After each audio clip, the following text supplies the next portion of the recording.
In today's edition, a Chinese retail giant goes into space.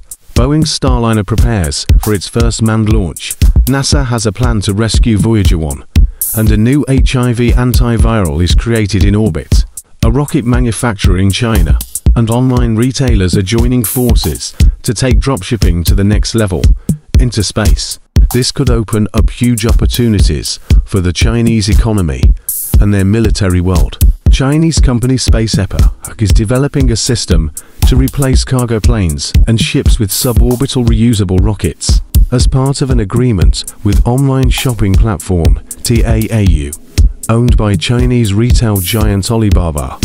Space Epoch will develop a reusable rocket that can carry up to 10 tons of cargo in a 120 cubic meter container. The cargo can include items as small as a car or small truck.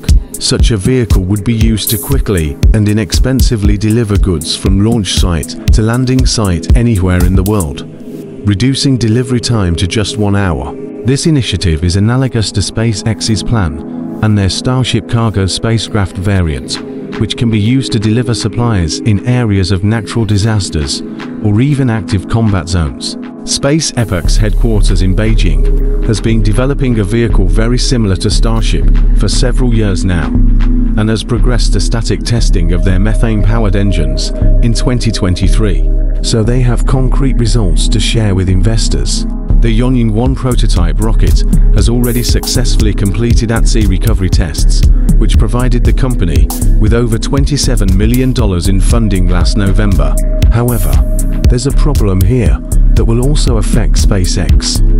Transporting goods through space requires special safety measures that aren't present in normal shipping. Most goods are not designed to withstand the vibration loads of a rocket launch or the extreme vacuum of space, so shipping containers would be built to be insulated from the force of the engines and sealed against pressure changes. And then, landing pads will have to be built everywhere TAAU is located. The company is a user-to-user e-commerce service that allows users to set up, store and sell items at fixed prices or auctions, similar to eBay. So delivery and location requirements will be very diverse.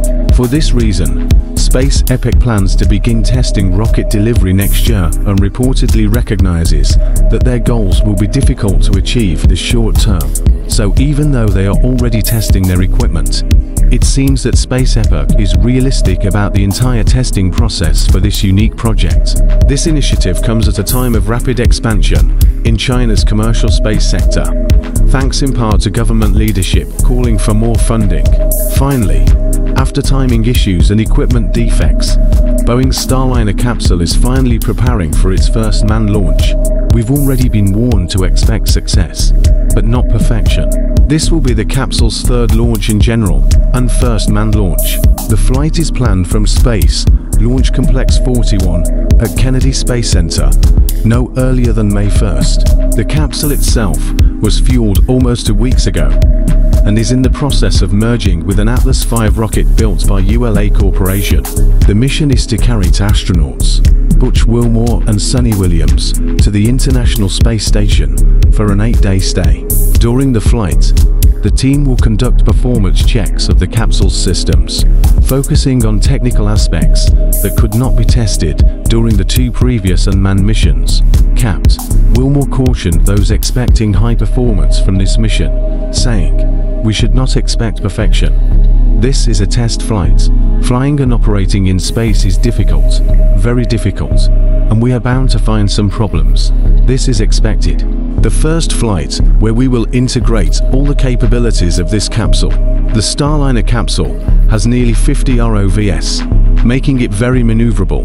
Wilmore, who is trained on an accurate simulator of this capsule, joked that he could do a barrel roll around the space station if he wanted to.